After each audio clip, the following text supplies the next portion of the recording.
episode 25 of season 2 of the Third and 10 podcast is live. What's going on, guys? I'm Nate. Brian is here to my right. Um, Brian, outside of the whole week 3 of the NFL, your Mets, dude, they're doing really good. I saw a video of one of your players yesterday. I forgot his name, but that's irrelevant because I have 5 numbers that I want you to guess why they're related to each other real quick. You ready? All right. Yeah, let's do it. All right.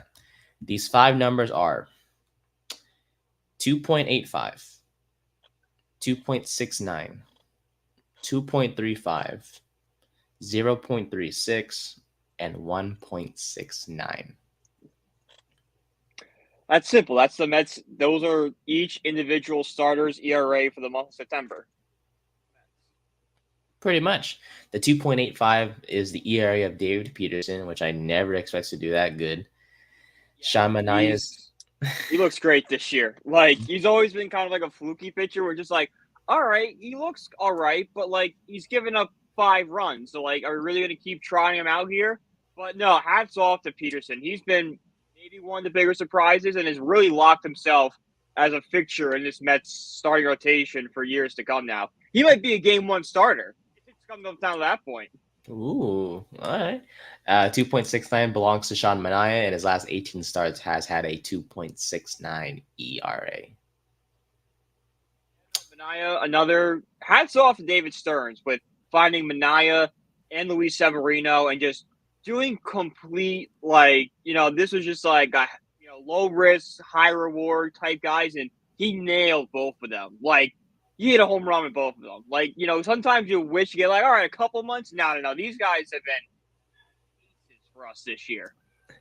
Speaking of Severino, a 2.35 ERA in his last 6 starts. 0.36 belongs to Jose Quintana, who's had in his last 4 starts a 0.36 ERA. And finally, Tyler McGill in his last 4 starts a 1.69 ERA.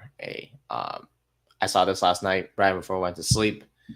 Dude, that is insane. And it's funny because Quintana and McGill might not even make the postseason rotation. They might be coming out of the bullpen. Oh, Manga's coming back too. That's right. Is he close to coming? How close is he coming back? I heard he might pitch next week. Ooh, like pitch like 2 or 3 innings. So what the Mets can do is say like game 1, 2, and 3 is going to be Peterson, Severino, Manaea, some combination of that. And then game 4, you can go out there with, a Senga, have him pitch 3 innings, then bring in McGill or Quintana to pitch the bulk, and then go to Diaz for the 9th. That's what you could do, but we have to get there first. We're still, we're in a good spot right now, up 2 games from the Braves, tied with the Diamondbacks. We have the tiebreakers, so we're in the second wild card spot. But, hard stretch coming up with the Braves and Philly. So stay focused on the prize, guys. It's postseason baseball starts today. Phillies this weekend. It's going to be a fun series to watch. I think a 4-game series, if I'm not mistaken. Tonight. Okay. It'll be fun. 3 out of 4 on national television, which sucks for me because I like listening to Gary, Keith, and Ron. But I mean, if you want the attention, if we're playing nationally televised games this late in the season, we're doing something right. I guess it's a double-edged sword at that point. It's like you want certain commentators, but at the same time, it's nice to know that there's people out there, media companies like ESPN and Fox out there in the world. They want to see your Mets succeed. As my alarm has to go off at the weirdest time possible. My apologies for that. Well, I don't know what it is for you. Yeah, I have no idea why it went off on that time. But shout out to your Metsman. Obviously, like I've said before, I'm a Phillies fan and an A's fan, but I wish your Mets nothing but the best of luck. Seriously, I hope you guys make it the playoffs because I forgot who it was that had an interview yesterday, but he was encouraging all the fans to come support Nimmo. Brandon Nimmo. That was him. Come out. Yeah, he was hyping him up because there's been some rumors online about how like Met fans aren't filling the ballpark. First off, Monday in September. Do you know what expect? First off, yeah, coming off football, just starting the work week again. expensive. It's $40 just to park your car at Citi Field, let alone like go into the stadium, get food and all that stuff. Like it's a weekend trip. It's not like something you do on a Monday after work. This weekend you're gonna see 35,000 plus at Citi Field for all 4 games against the Phillies to close the season out. The Phillies are a good team, man. They've been one of the Yeah, best teams in NL, but at the same time, this is a kind of a tune-up game for you. These are not only big games for you guys to win, so you guys get in the playoffs, but also just a test to to see how yeah. you can compete with the team that's going to make the playoffs, with the Phillies so close to clinching a spot. Mm-hmm. Um, so I don't, I'm not sure. Um, I was gonna say like the minimum games that you could win to still be alive in this. Well, basically, it's 4 games against the Phillies. 4 games, yeah. I'm thinking if you guys go 2-2, it's not the worst thing in the world, hypothetically. No, Um, it's not the worst. Basically, we just have to 2-2. I mean, ideally, like you're saying, best case scenario, I would like to go into Atlanta up 4 on them. I know that's not the most realistic situation, but if we can do that, I feel comfortable. All right, I have so many nightmares of going into Atlanta and blowing the thing because we've done it so many times. We've blown so many playoff chances, division leads in Atlanta. They're just like, get me there with 4 games. So no matter what happens, we'll be in a playoff spot. We get swept by Atlanta or we can bury Atlanta. Just through that.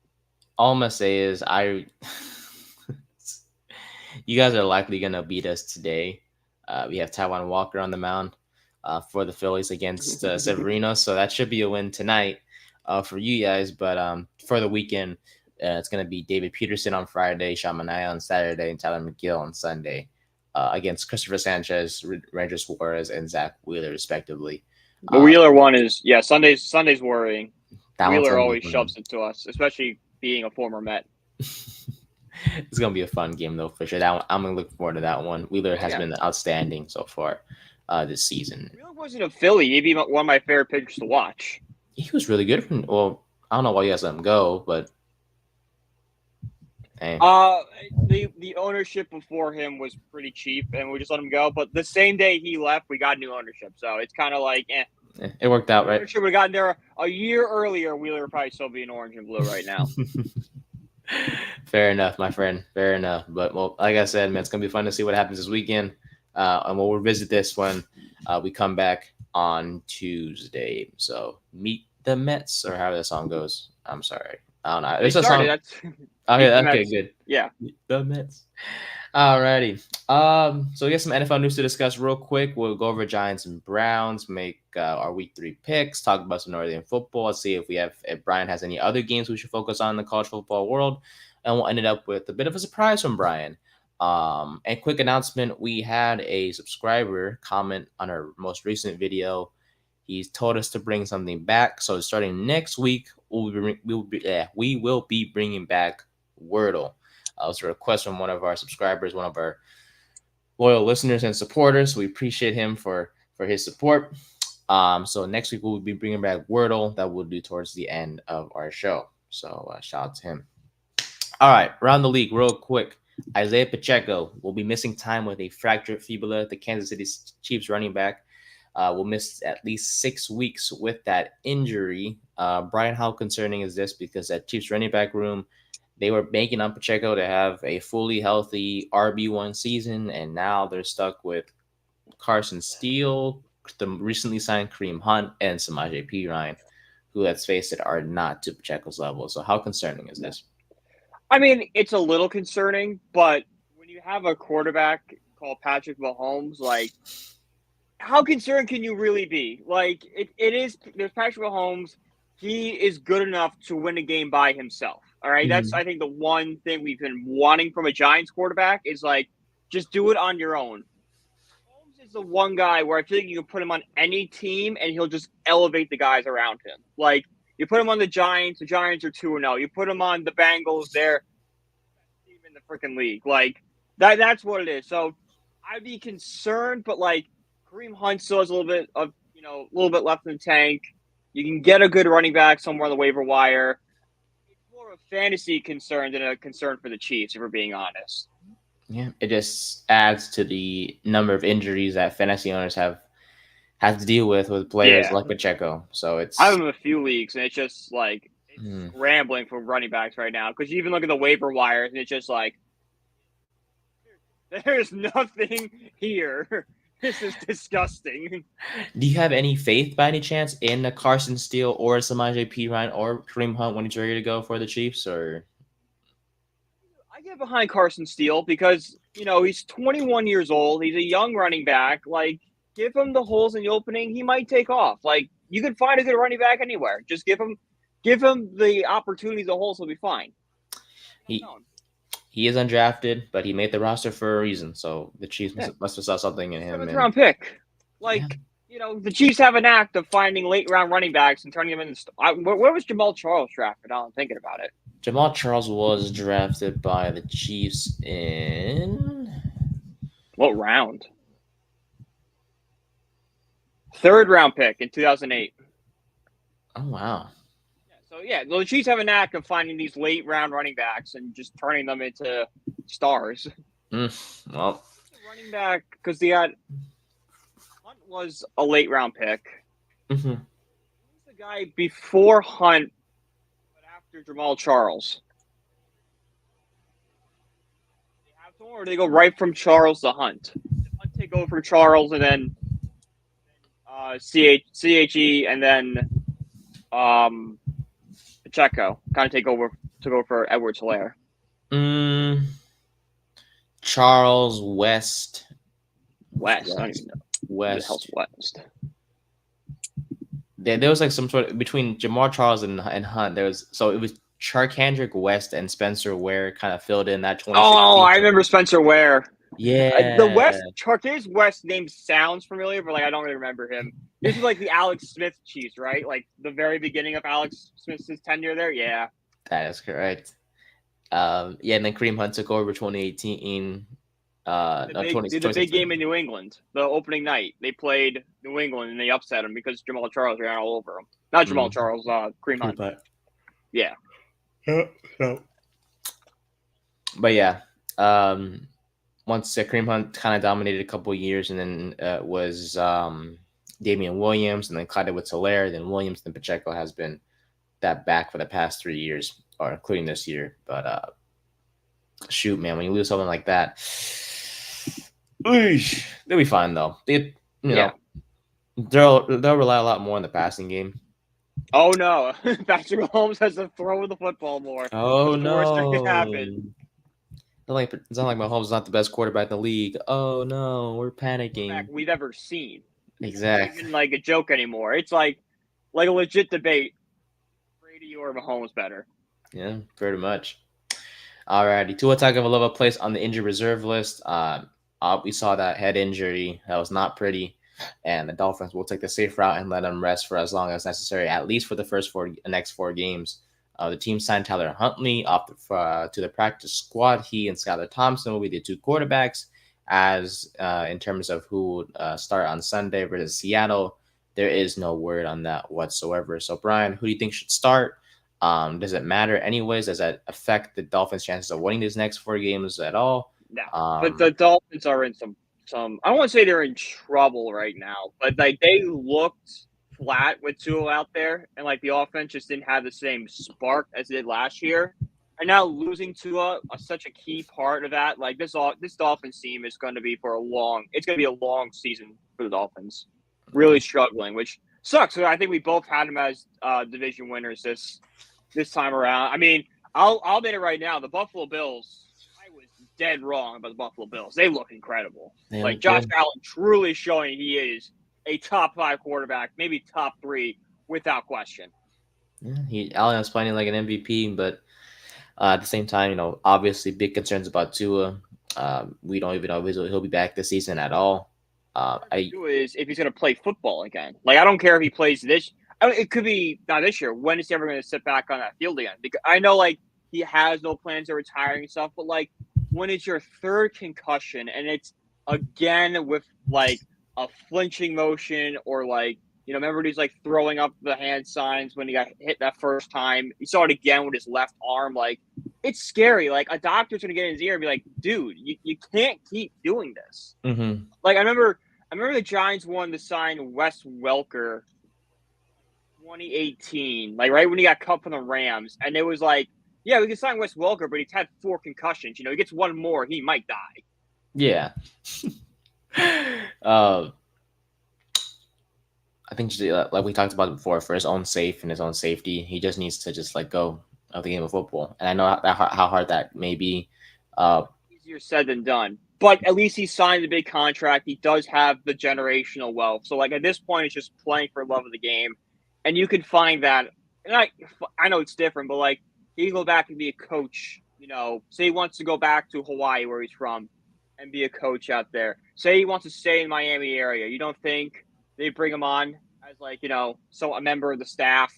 The University of Miami, Florida State, Florida, bring him on as like, someone. I know Saban's not there anymore, but like a quarterback's coach for Bama. There's other options in coaching and stuff. You can still get your football fix while not putting your head and life in danger. Mm-hmm. And not only is this concerning for Tua, but also for the Dolphins team itself, because the next 4 games consist of the Seahawks, Titans, Patriots, and the Colts. And not only that, but I think they're going 1-3. Like, yeah, I like this Patriots. I like this Patriots. No, I think the Titans would have lost. I like this Patriots team. I got them plus 6.5 tonight against the Jets. I think they play tough. Ooh. They might not win, but they're going to keep this game a lot closer. That defense is good, and it plays. Mayo's got these guys going. I like what Mayo's done so far. Yeah, he beat the Bengals week 1, man, and that's when you beat a team like that. The Bengals and the Jets. Yeah, exactly. So it'll be a fun game to watch tonight. We'll talk about that as well later on. We make our picks, but it's clear Brian has the Patriots for betting purposes. So plus 6.5, and then I got the touchdown parlay up on Twitter right now. Oh crap! It's a new thing I'm starting. It's every Thursday Night Football. I'm going to do like a touchdown parlay. So this week it's Ramondre Stevenson, Garrett Wilson, and Hunter Henry all to score touchdowns. I like the first 2. You pulled Henry. What the fudge?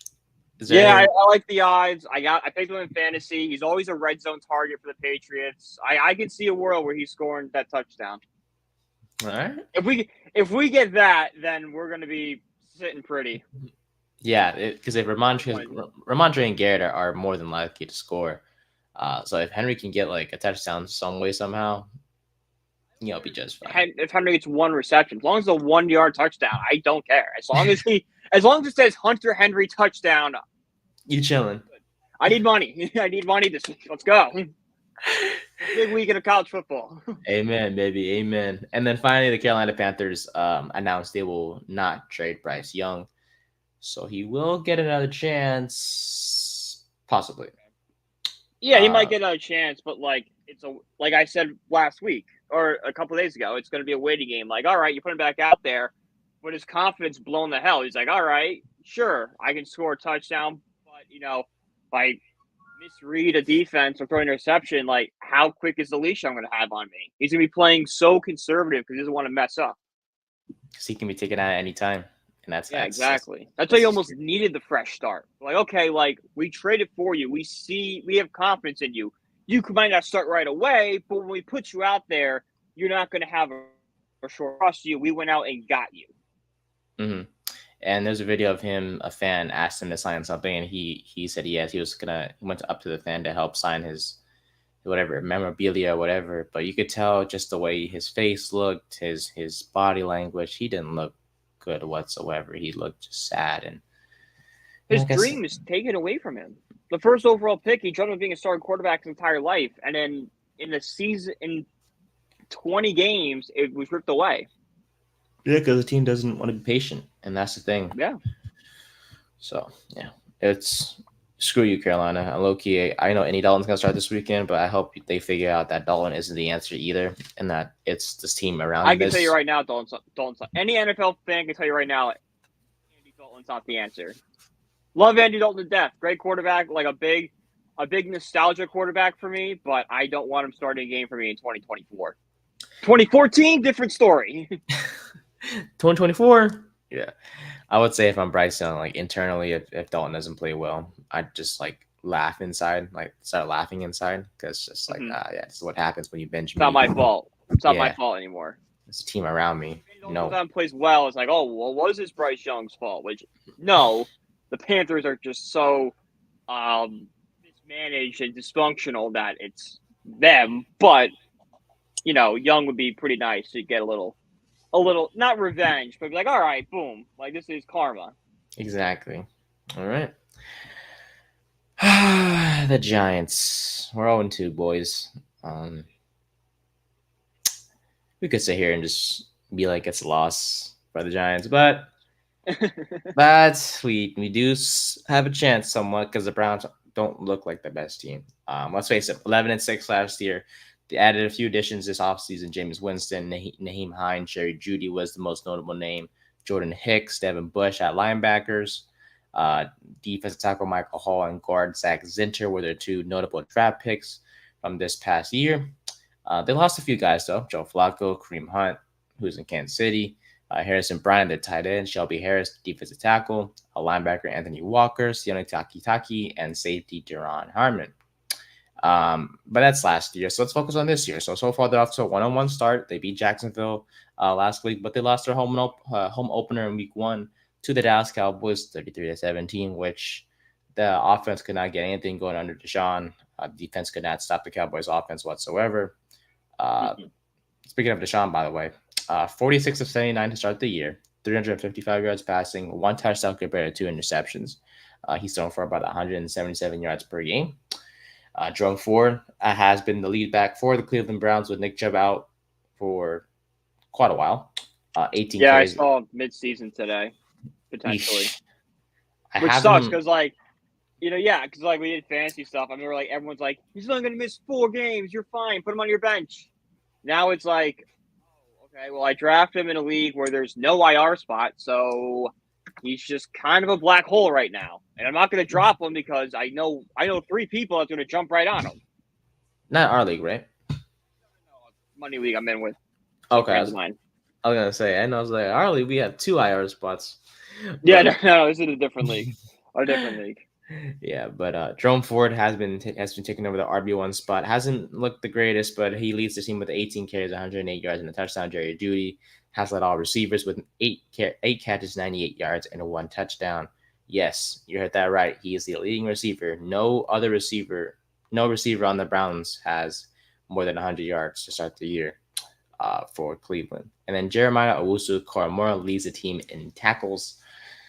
Overall, though, the most notable numbers to note, they are 28th in total offense with 263.5 yards of total offense, 26th in passing yards, 21st in rushing yards, and 23rd in points per game with 17.5. On defense, they allowed the 12th most yards with 294 yards per game allowed, 13th in passing yards allowed, 14th in rushing yards allowed, and 23 points per game allowed, which is 10th worst in the National Football League. They have not recorded a takeaway whatsoever, by the way. So, Good. I know that was a lot of numbers, Brian. Yeah. But what are the keys to beat this Browns team? We saw what the Giants could do last week against Washington. We saw Malik have a heck of a game. Same thing for Singletary. So, what are the keys for the Giants to upset the Browns and Yeah. finally get that first win in the win column? So the keys is just basically repeat what you did on offense against Washington. Do that again against Cleveland. If you can put on a similar performance, you'll be fine. The make or break for this Giants team is going to be this defense. Can this defense stop the run, which is they struggled badly against Brian Robinson? He ran all over us all game. Can they stop Ford and force Deshaun Watson to throw the ball? Because if Watson's throwing the ball, I got a lot of trust in guys like Phillips, Newman, Dory Jackson, and Pinnock to kind of shut down and really make this Browns offense sputter. And it helps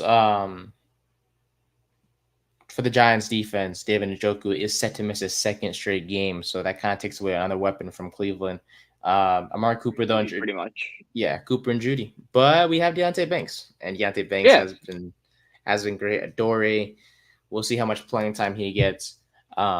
After having like 11, 12 snaps last week against Washington, so we'll see what the Mhm. snap count looks like. Just a lot of um, not much consistency when it comes to snap counts for the quarterback position, because Yeah. in week one we discussed the whole Cordell Flott and Andrew Phillips situation, and that snap count was weird. And then we saw last week with the Dory Jackson only getting 11, 12 snaps. So we'll see, but it's clear Deontay Banks will likely guard either Judy or Cooper. Would rather see him They'll on Cooper. switch throughout the game. I think he'll do like 20% this guy, 20% this guy, 20 like how he's kind of always been. He's just kind of moving around on everyone. As he should, and they trust him, and I Yeah. trust him as well.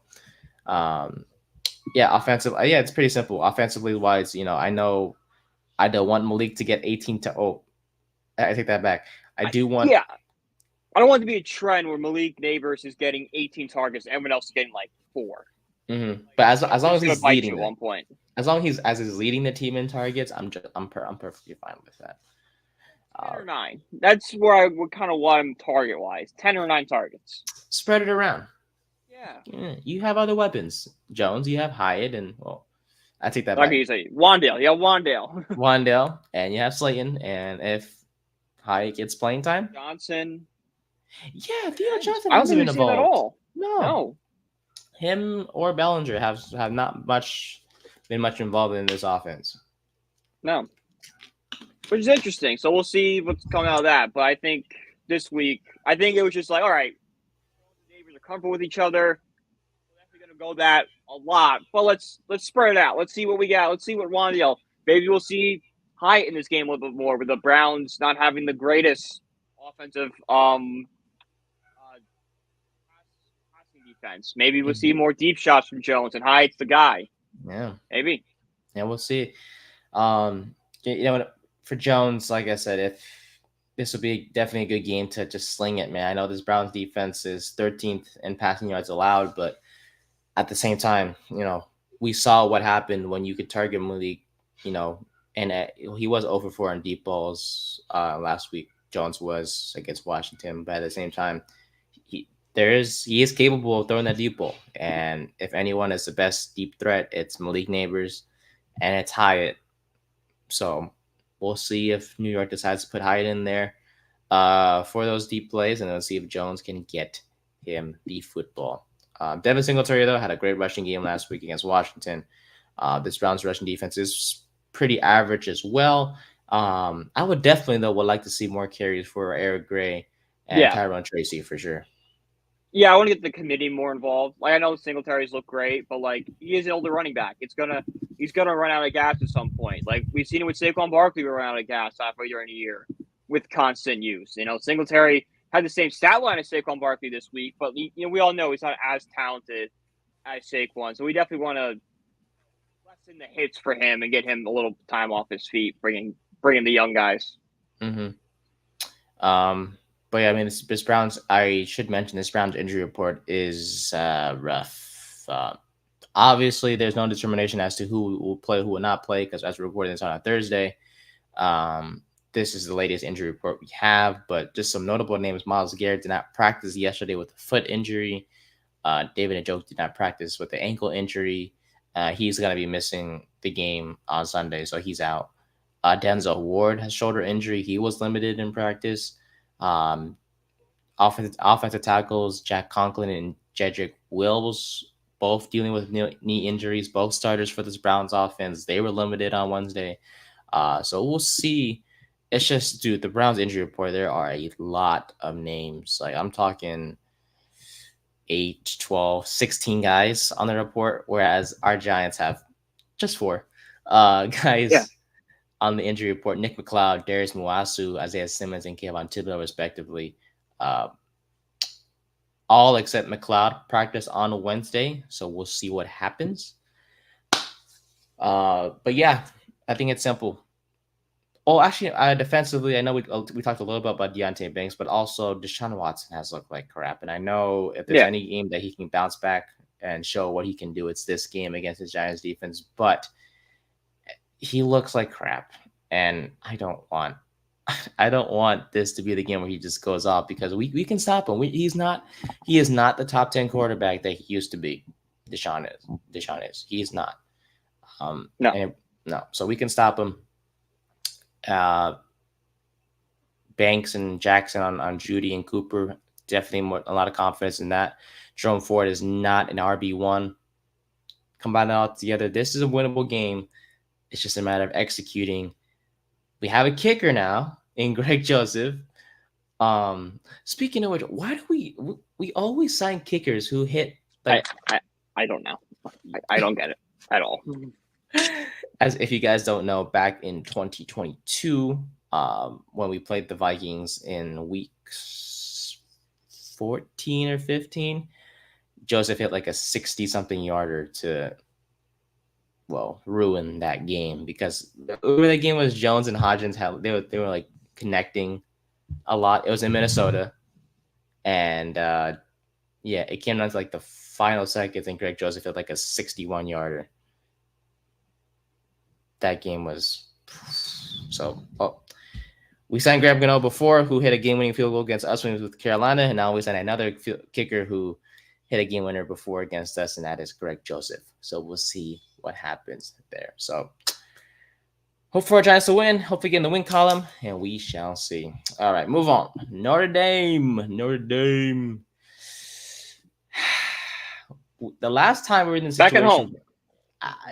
that may matter, that may not, because the last time we were in the situation, I asked you how confident were you in beating a bad team being Northern Illinois. Last time we had confidence in it. We barely even covered that. I think we barely gave it like a minute of our time during that episode. Yeah, I literally said this game's gonna be over at halftime. I'm moving to the small TV.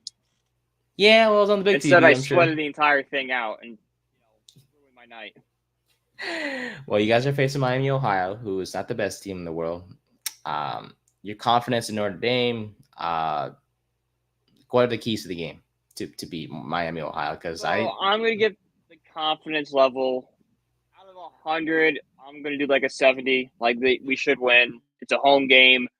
Miami of Ohio struggles against defending the run, which, if you've seen Notre Dame against Purdue last week, is all we did. We can, if we're going to, let's just repeat that game plan. Use Love, use Leonard, get those legs going, smash mouth football, 3 yards in a cloud of dust, just, shove it down their throats. That's what the key to the game is.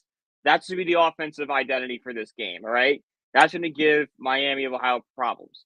And then on the flip side, stop their running game, force them to throw the ball because they struggle with passing, and our secondary is still one of the best in the country. So I have no problem with Ward's, Xavier Watts, and Benjamin Morrison deflecting it. So if they can run the ball efficiently and force Miami Ohio to throw the ball through the air, they should have no problems on Saturday. But I said it's against North Illinois, and they did struggle. They did get punched in the mouth. So this is a big game for Marcus Freeman. This is Marcus Freeman's chance to, I think, re-earn trust in the fan base that, hey, I can game plan and, I can beat teams by a lot when I'm supposed to beat them by a lot and not have me just constantly playing up or down the competition.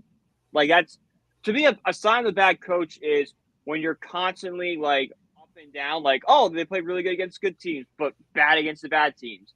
That shows bad coaching to me, that you can't get your guys ready. So if Freeman can go out there with a great game plan and get Notre Dame a big lead early, I think some of the calls for him to be fired will settle down a little bit.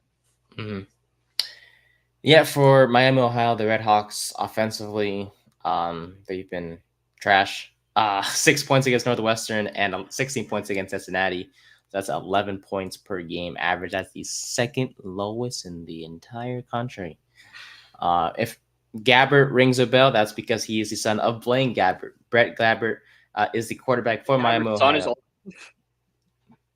I know. Is he a freshman? Brett Gabbert. I don't know. Let me double check right now as we speak. Gabbard is 24. No, that's senior level, No, that's older than senior level. right? Yeah, he's born 23. 2000. Holy crap. 1, 2, 3, 4, 5, 6 years? Yeah, he got the COVID year.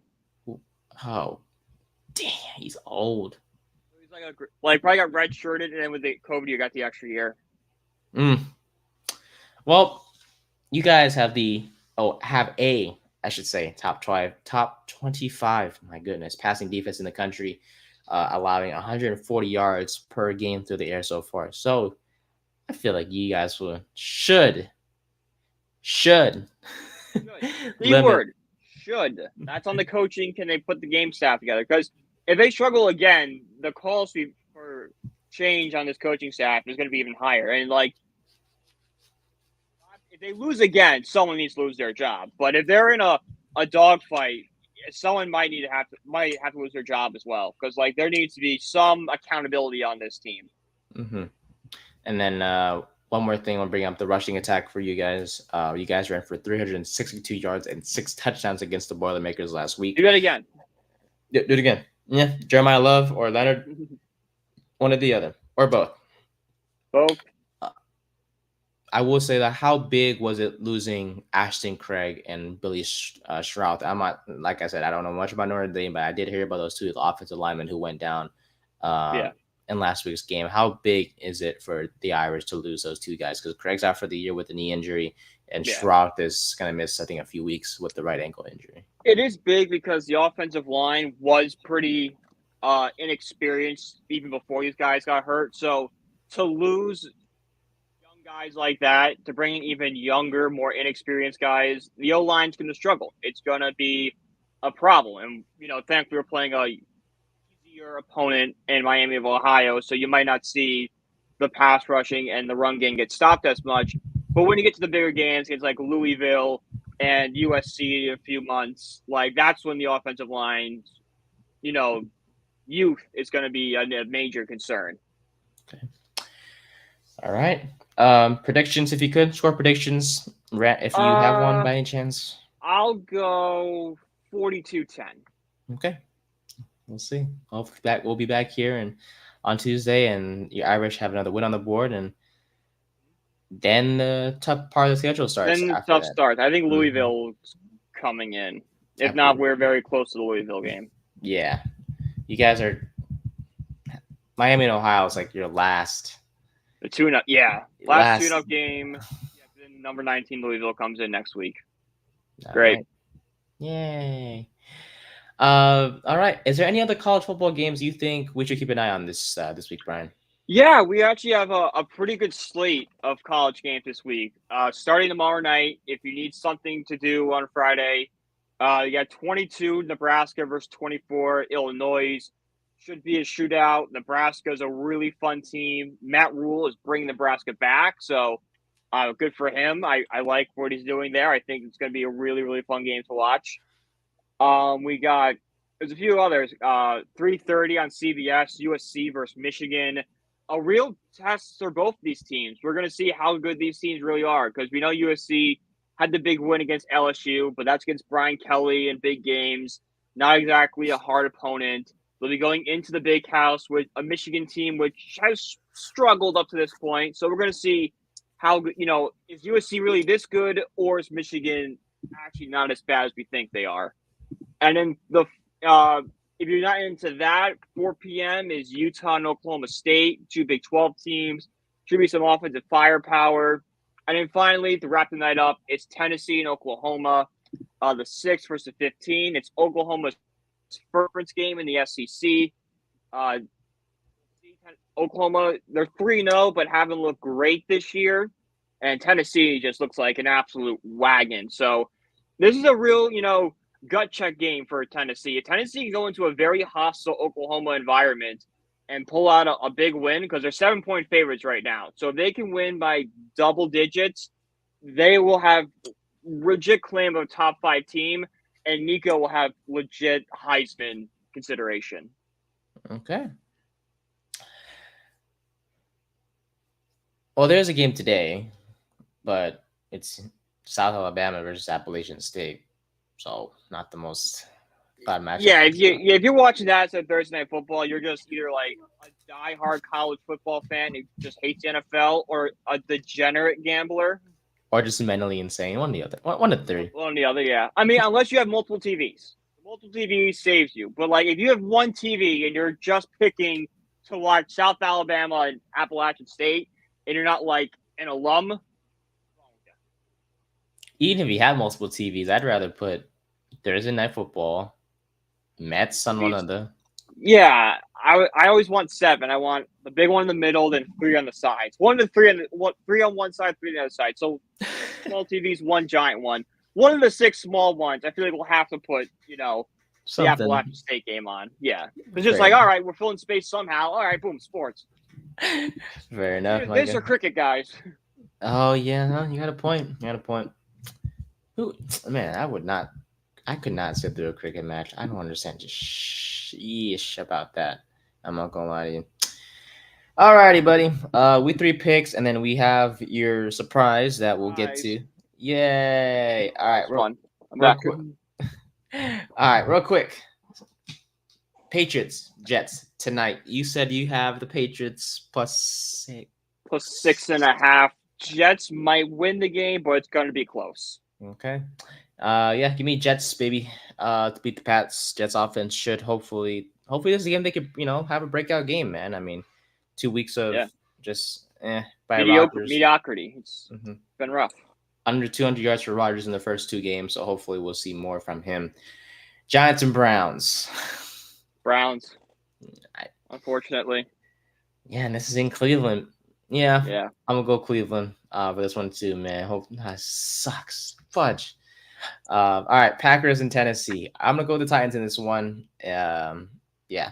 Hopefully they should win this one at home against a Malik Willis-led team. I'm going Packers. I like what Malik Willis did last week. Malik Willis, yeah. Yep. Will Levis, Malik Willis, very confusing. Will Levis looks like a horrible quarterback. I think Malik Willis goes into Tennessee with a chip on his shoulder and proves them all wrong. Okay. Chicago and Indianapolis. Chicago's still looking for their first touchdown with Caleb Williams. I think Chicago gets it done this time. I think they'll go pull off an upset. Not by much, but I think Richardson's so iffy. I think Chicago will get on track. Mm-hmm. Yeah, even if even the fact that it's in Indianapolis, I still, as long as Keenan Allen's healthy, going with the Bears because he missed Sunday night's game and he's questionable this week. But if he's healthy, he's ready to go. All right, Houston and Minnesota. I'm gonna go with the Texans. Yeah, Texans. Although I think it's going to be a closer game than people expect this to be. I really like what the Vikings have done this year so far. Yeah, Sam Darnold he's rejuvenated himself. Yeah, it's Brian Flores has figured out that defense. So he's done a hell of a job as the defensive coordinator spot. I tell you, Philly and New Orleans. So this one surprised me. I'm seeing right now New Orleans is -2.5. Like, I know the Saints have played good football, but I think I'm going to go with the Eagles on this one. Okay, yeah, same here, Philly. I think this nice run by New Orleans kind of gets humbled by an Eagles defense and an offense who should score points and bounce back after what happened against Atlanta, especially Saquon Barkley. I don't want to bet on the Eagles, but +2.5 just seems like easy money. Mm-hmm. I would take it if I were you. That'd be a game time decision. Okay. Chargers and Pittsburgh. Give me Chargers. Jim Harbaugh is reinventing the culture there. I think he's just gonna kind of cruise. And the Steelers haven't been impressive on offense. They've won their games because of how good their defense is. So Chargers coming in with a better O-line to stop TJ Watt. Give me the Chargers. Okay, and then Denver and Tampa Bay to round out the early slate of games. Tampa Bay as well. All right, late slate, Carolina and the Raiders. Miami and Seattle. Seahawks. A rough start to the 4:00 games. Oof. Game of the day, possibly? Baltimore and Dallas. Give me Baltimore. Get back on track. Okay, yeah, same here, man. They have to bounce back. In Dallas, they lost against New Orleans, and Baltimore's way Yeah. better than New Orleans. So go with Mm-hmm. the Ravens. Niners and Rams could be a toss up. No Debo, no CMC, no Pearsall. Yeah. Both teams are injured, but I think the Niners have more depth than the Rams do. I think the Rams are just really banged up too. So. Dude, Cup's out. Dude, Stafford might be. I ain't gonna lie, man. Yeah. If there's anyone who's more likely to get hurt next, it's either Stafford or It's Kyron Stafford. Williams. Yeah. And if it's Oh Stafford, yeah. that's a bad sign because Stetson Bennett will have to go in there, and he hasn't looked the Mm-hmm. best. Oof. Uh, They just retired. Never should have gone to the NFL. Should have just opened a car dealership outside of Georgia and been the best, most famous person in Athens, Georgia. and then finally Detroit and Arizona to round out the late slate of games. Give me Arizona in the upset here. I like the way Arizona's played so far, and I Detroit's played fine, but Goff isn't as good as he was in the past. I think Arizona can find a way to pull an upset off here. Okay. Yeah, Goff had a rough game last week. No touchdowns. Had a couple interceptions, I think, but I think he bounces back against his Arizona defense. And Amon-Ra St. Brown is the best receiver on the team, and hopefully should have a big game against an Arizona secondary that doesn't really have a great corner. So give me Detroit. And for some reason, oh my god, don't know why this is Sunday night, but Chiefs and Falcons This is in actually that. a good Sunday night game after the Falcons beat the Eagles, but give me the Chiefs. Forgot because Kirk Cousins, duh. Yeah. I keep thinking Desmond Ritter is still there, but he's not even there. Desmond Ritter's great. Yeah, no, this is if Kirk Cousins can play like he did in the final 2 minutes and not like he did in the first 3 quarters of Monday night, it'd be exciting. It's gonna be a heck of a game. So yeah, I'll go with the Chiefs. No running game. We'll see first look at what the running game looks like for Kansas City without Pacheco. Yeah. And we'll go from there. 2 Monday night games for some reason. Jacksonville and Buffalo. Give me Buffalo. Jacksonville is just putrid. Especially as in Buffalo too. And then Yeah. Washington and Cincinnati. This is gonna be Cincinnati. He's like, all right, kind of calm everybody down. We're good. All right. Yeah, same here. Go Bengals. Joey Burr. All right, buddy. I've been wondering about this since you mentioned on Tuesday. What the heck do you have planned, man? All right, so we have hockey coming up in about a week. We've got preseason on Sunday, Rangers and Bruins at 5. So I decided to test my co-host. How many hockey players do you know? Like, just off the top of your head, how many think you would know? I feel like I could do 10, but I don't know if some of them 10? would start. I could do 10. 10? All right, perfect. This game's going to be perfect then. So I kind of figured you wouldn't know a lot of hockey players, so I decided that I would be the one to teach you hockey players. To make it a little bit more fun, I decided to make it a guessing game. So you're going to guess if the person's name I say, does this player either A, play in the NHL, or B, member of Canadian Parliament?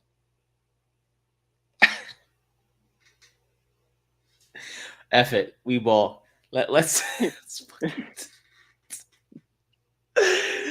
But it's just when I hear from the Canadian names I know, they all sound like they're a member of Parliament. It's absolutely. It's just. It'll be tough. It'll be tough. It'll be a hard one for you. It's gonna be great. It's gonna be great for me. Let's do it. All right, first one. I'll start it off a little easy. Anthony Duclair.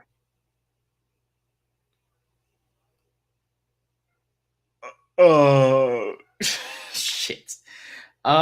Declare. Nah. I can't ask how it's spelled, right? Duclair. He sounds like he plays for the Canadians. No. NHL. He is. He is a forward for the New York Islanders. My God. Okay. All right. Never heard of him. Alex Touch. That's NHL. I've heard of Touch. He's a forward for the Buffalo Sabres. Mm-hmm. John Barlow. No, that's freaking Parliament. Ain't no way. You're 3-0 right now. You're doing great. Okay. Chris Letang. Oh, for sure. Former defensive man for the Penguins. I forget where he's at right now. Still on the Penguins. Yep. Yes. Xavier Barsalu Duval. Oh, hell no. That's Parliament.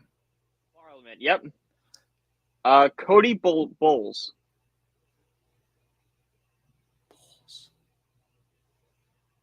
No, that's NHL.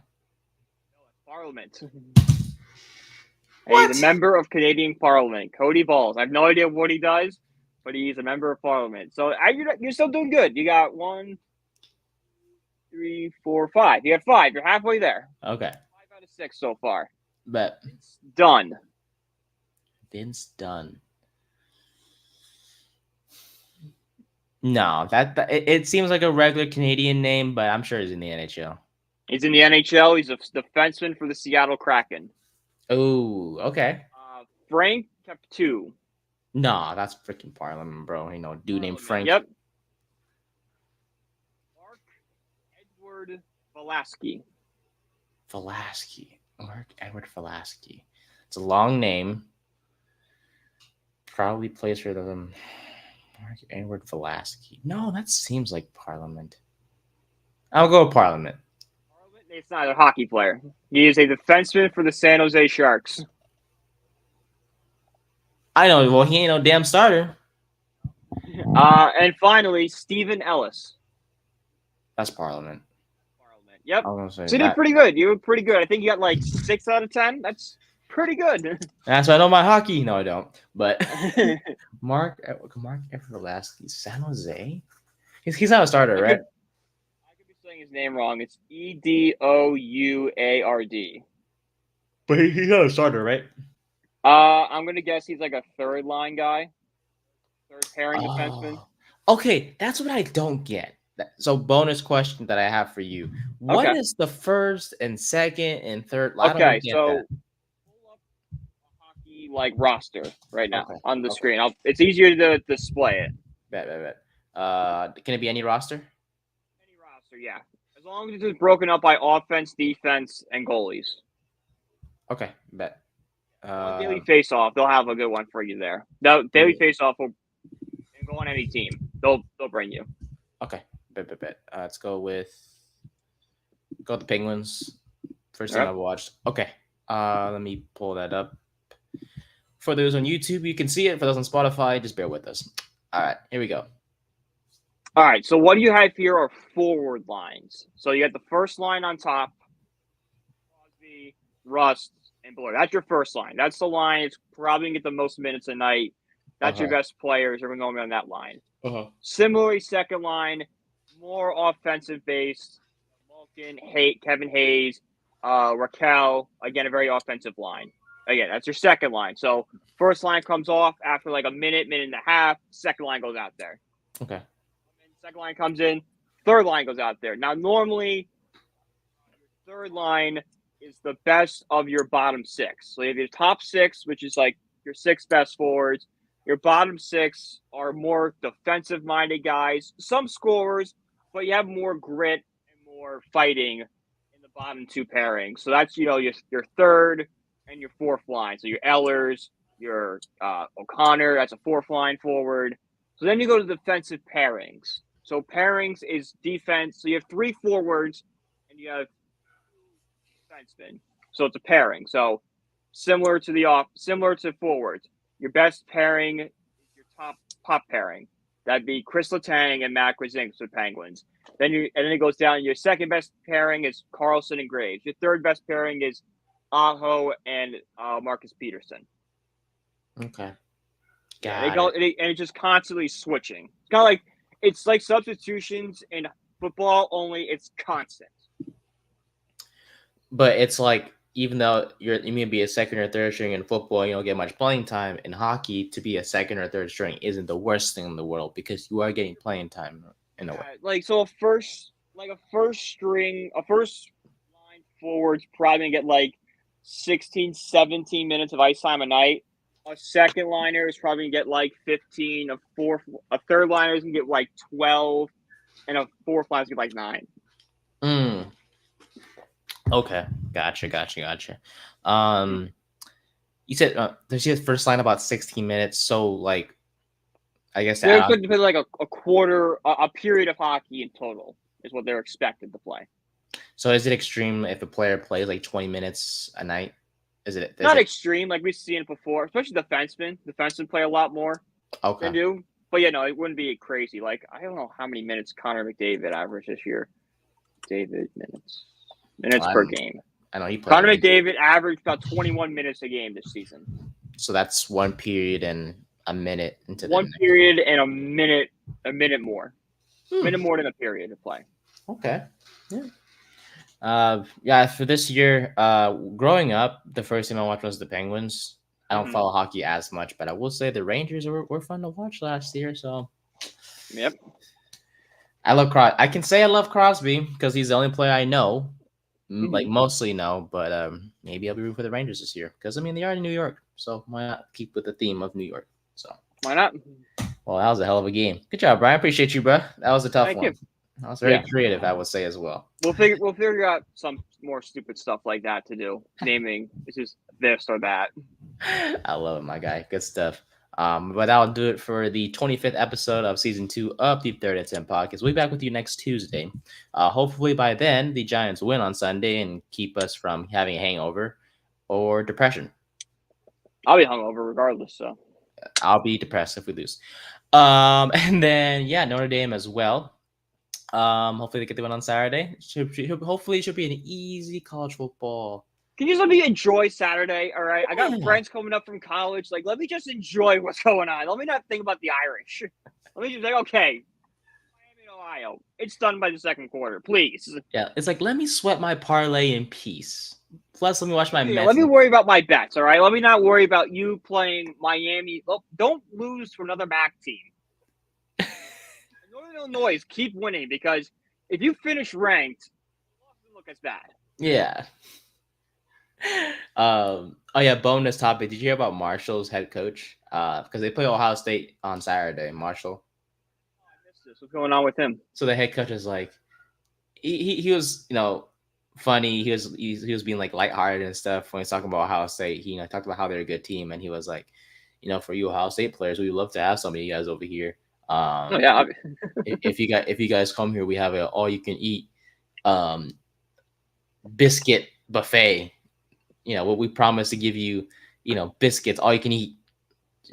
We'll give you this offer. Just come on over. We have an NIL deal with this biscuit company. All you can eat biscuits, bro. They're Ohio State's giving people houses. Dude, it's like, hang on, Mom. We're moving out. We gotta get these biscuits. Like, bro, just go to the store and buy biscuits. Free food for the family. They're $3. Free food for the fam. But yeah, it was all fun in the games. And Marshall, obviously not a school that a lot of people think about when they want to go to college. Wait, what? Did you hear about this? No. Oh, you ever seen the movie We Are Marshall? No, sir. Okay, We Are Marshall. Great movie. That might be a movie to watch like this weekend. Great movie.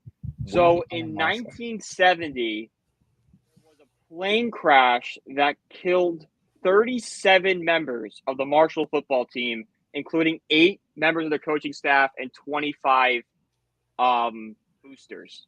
Like, it destroyed the football team. Like, they almost stopped playing football because of it. Like, there's still like a statue to that team and stuff. So they had to rebuild their entire program from the ground up. And the movie just kind of shows you how they do it. Great movie. Definitely worth the watch. Sad, super sad story, but great movie. What, for some reason, what came to mind was like, what if? Oh, that's sad because you said 37 people, so that's 37 people. So like, think about a college roster. 100 plus. It was back in. It was back in the 70s, so the rules could have been different. True. But like, dude, fuck. I don't want to bring it up because I hope it never ever happens ever. But like an NFL team to lose 37 guys. Yeah, like it's there is a rule. It's like there would be a draft, like an expansion draft, basically. I forgot exactly what it's called. Yeah. Yeah, but it's like it's something like a tragedy draft, and it's like, all right, the rules are a little less lenient. You're not going to take like God forbid the Giants did it, and like, all right, we're gonna take Patrick Mahomes. Like, no, you can get like the backup, but like you get some, you get like a better shot, better crack at rebuilding your roster. Mm-hmm. I forgot exactly what to call it. Someone at home wants to look into it and let us know. That'd be great. Or I mean, I'm gonna look into it after this. But a great video, ATO YouTube channel. He did a whole video on it. It was great. Yeah, it's called a disaster draft. So if Disaster draft. 15 players or more are killed or lost for the season, teams would receive priority. No. In a disaster in which 15 or more players are killed, the commissioner will decide whether the team will continue its season. And if it does, the near disaster plan will kick in. If not, a restocking draft will take place in the offseason, and a team will get the number one pick in that year's NFL draft. Yeah. So God forbid that ever happens, because I will watch that movie though for sure. It's just it's hard. It's hard. Kind of hard. It's a heartbreaking story, but it's one of those like, oh, this is a good movie. Yeah, I definitely will take a look into it. All right, man. Well, look, good luck to your Irish. Good luck to your Mets. Seriously, I know, like, I'm a Phillies fan, but honestly, I want to see you guys in the postseason. You guys deserve it, man. Citi Field in September. I mean, sorry, October. If the Mets have a home playoff game, I'm going. That's simple. Hey, if you win this parlay tonight, put that money in, invest it. This kid, he's thinking. He's thinking. For once, I'm thinking. And then, all right, man. Well, have fun this weekend. Enjoy watching your teams, buddy. And for you guys out there watching and listening, thank you so much for supporting us as always. And we'll be back with you next week to talk more ball. Until then, I'm Nate. That's Brian. Have a good week.